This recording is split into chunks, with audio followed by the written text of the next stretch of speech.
Hindi ba naging perpekto ang finals para kay CJ Perez? Siya pa rin ang naging sandigan ng San Miguel Beermen. Ayon sa star player, dumana siya ng ups and downs sa serye, ngunit hindi niya binitawan ng tiwala sa sarili at patuloy na nagbigay ng energy sa magkabilang dulo ng court. Ang ibang detalye alamin sa pag-abante ni Deron Williams.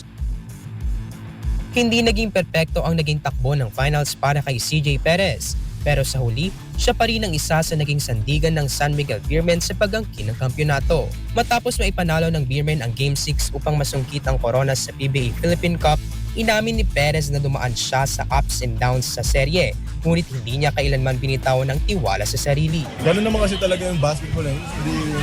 Hindi laging nasa taas.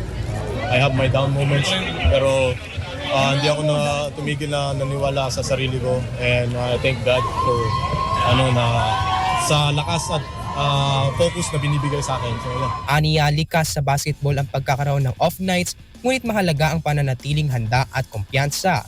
Sa kabila ng mga larong hindi pumapor sa kanya, tiniyak niyang patuloy siyang magbibigay ng enerhiya sa magkabilang dulo ng court.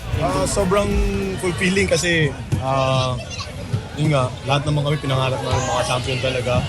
And ayun, ito yung chance namin, so grab lang talaga namin. So I'm so happy.